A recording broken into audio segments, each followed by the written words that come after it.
Welcome into the Quest Number 9 podcast. My name is Seth Warner.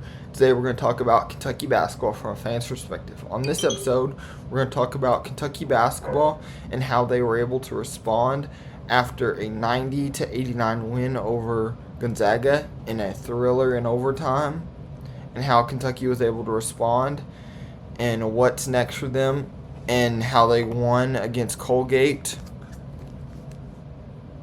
78-67, and how Kentucky's been able to build wins and going into the rivalry weekend playing Louisville on Saturday, and what's next for Kentucky building going into SEC play.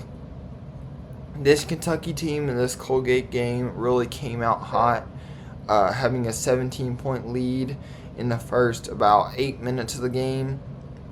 I thought they did a good job early swarming them defensively, being really physical interior. I thought Andrew Carr showed some good rebounding potential, having a double-double, having 11 and 10. So I thought that was very effective. He shot 50% from the field, so that's good. He didn't end up attempting a three, but Kentucky ended up in this game attempting 31 threes. So they hit that number that Coach Pope has talked about. And another big benchmark for Kentucky in this game was Kentucky hitting over that 30% mark from three, ended up shooting 32% from three, and hitting a double-digit mark in makes with 10. But overall, I thought Kentucky really struggled in the first half, in particular from perimeter, after getting that big 17-0 lead. And I just thought there was quite a few sloppy offensive possessions, just struggling to make perimeter shots, and with having two guards out of Kirk Kriisa and Lamont Butler, really struggled to keep a consistent pace. When Travis Perry, the freshman, was on the floor, he only ended up playing 9 minutes, but was 0 for 4 from 3, 0 for 4 from the field, and 0 for 3 from 3. So he had one rebound. Just really wasn't very impactful overall. Struggled defensively. They really started to attack him, and just wasn't able to really pop off like some Kentucky fans hoped. But Kentucky was still able to bring the intensity in the second half, having as big as an 18-point lead, but ended up getting outscored like 13-5 in the final 3 minutes. So I didn't love that, but this Colgate team really started to fight back after that big 17-point lead, going on an 11-0 run, where Kentucky really started to get stagnant when they went zone defense. So overall, I thought Kentucky was able to be consistent all the way through this game, but Colgate was able to take a 2-point lead in the first few minutes of the second half. But I thought Kentucky really was able to be balanced overall, having all 5 starters hit double figures. Jackson Robinson struggled a little bit, being 4 for 14 from the field and 2 for 11 from 3. He was really the main struggle guy from 3. He had some pretty good looks, but they were all just hard and flat, it felt like. Kobe Brea played really well, being 5 for 8 from 3, being overall just very solid, being 6 for 12 from the field. Struggles to still finish around the rim, but still had 5 rebounds and 17 points. Thought he did pretty good defensively. Still struggles with some of the back cuts with their speedy guards, not having a true on-ball defender like Lamont Butler. But overall, I thought they were impactful. Otega Oweh kind of felt like he had a quiet 15.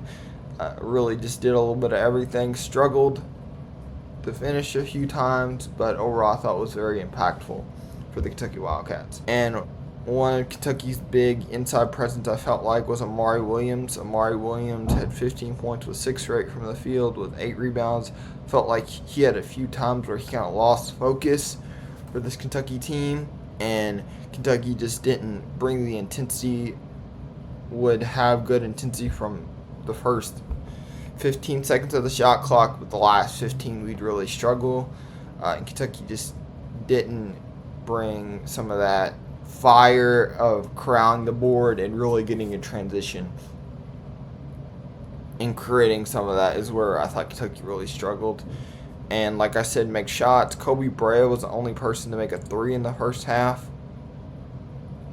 and he had 5 of our 10 makes. But Kentucky did end up going on a 12-0 run after they were down 1 or 2. And overall, I thought Kentucky was just able to control the pace and be just a dynamic offensive team, being able to score almost 80 and kept their pace. But defensively, I thought in the second half in particular, they were able to swarm and make it hard on this Colgate team to really get some open looks. The guy that really hurt Kentucky was Parker Jones. He only averages 10 points on the year, but he ended up with 17 points, and he made 4 threes, so he was really confident, and he made 4 out of their 11 makes. No one else had more than 3 on the team, so he was really effective. But for a stretch, this Colgate team really got confident and really started making a bunch of shots. I felt like when watching back through, this Colgate team kind of fell in love with the 3 a little too much, and Kentucky was able to just make everything hard using their length, athleticism. But Colgate just made some tough shots. They had a few runners in the lane that were kind of fadeaways. Andrew Carr made them shoot over the top a few times, but they were resilient. Most teams would put their head down after getting down 17. And the big takeaway for me is Kentucky just needs to keep up their intensity the whole game. Like, they would go on big stretches where they would take a lead, but they wouldn't be truly consistent on that front. But Kentucky just needs to be consistent and balanced overall, where they just impact the game in so many ways with their depth, their size. And I know Jackson Robinson right now has a lot on him, trying to be that facilitator, playing 34 minutes in this game without Lamont Butler and Kirk Creesa. So hopefully on Saturday against Louisville, we'll get Lamont Butler back.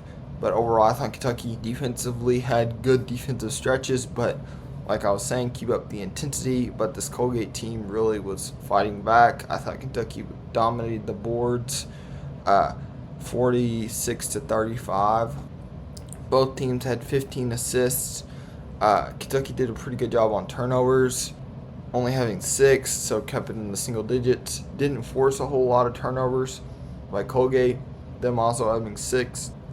But several of those by Kentucky were kind of sloppy, and we had several sloppy possessions where it would get inside to like Brandon Garrison, and he would kind of be sloppy with the ball and kind of throw up a brick, and it just wasn't into well. I think we just need to be smarter with our possessions, and when they kind of slowed the tempo down on us, we need to be more exact and aggressive of anything we do in the game.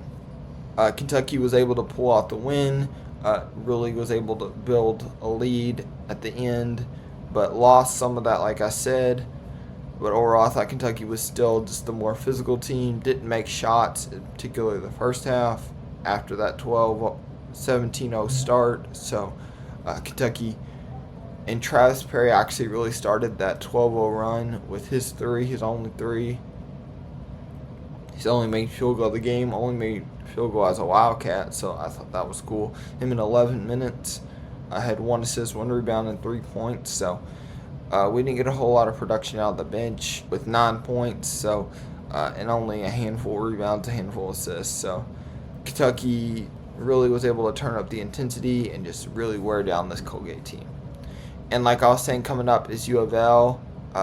We're going to play them at Rupp Arena on Saturday, where this U of L team actually on Wednesday also played, and they kind of got a little bit of a scare against UTEP, 77-74, where the other team had the ball and had a chance to go down and score and get a lead. So overall, I thought this U of L team really needs to be able to shoot the ball well, because they have a lack of size.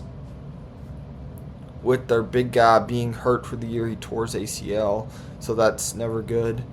And their other true big guy, Ali Khalifa, he's actually a transfer from BYU. He actually is not going to play at all this year, so their interior depth is kind of a struggle for them. And I think Kentucky just needs to be able to use their physicality, their strength, their size to really just overmatch this U of L team and do like they did against Colgate to really attack 3-point line and be just very swarming. Kentucky just needs to play their game, and hopefully Lamont Butler can come back, and that will allow some of our shooters to just be shooters. And Ortega always one guy that's really struggled from the 3-point line. Hopefully he can pick up some of that intensity, but Kentucky just needs to play their game, be physical like I was saying, and hopefully Jackson Robinson, who really struggled tonight, playing a lot of minutes. But if Lamont Butler can come back, it'll allow him to play a little bit more off the ball and be his legit scoring role. So I thought he's been very well-rounded impact-wise. He had that nice throw-ahead pass to Amari Williams that Amari didn't end up finishing, but he ended up with 3 assists. I probably could have had 4 or 5, but overall I thought he was just able to control the pace and is learning to be more aggressive and have the ball in his hands. And I think that will help Kentucky in the long run. And that's all from the Quest Number 9 podcast. My name is Seth Warner, and you can find us at Quest Number 9 on Instagram or at Quest Number 9 on Twitter, aka X. And I will see you next time. I'll probably do my next episode probably the Monday or Tuesday after Saturday's game, and we'll be looking forward to that Ohio State game that next Saturday. Kentucky's had a lot of games 2 in 1 week, so I've been doing 2 episodes a week. I'll still probably keep that up, even though this week they're only going to have 1 game a week. But I'll have my next episode will be more focused on this U of L game, and my next one will be more focused on Ohio State and probably what's to come. And that's all. Please like and subscribe on this video, and I will see you next time.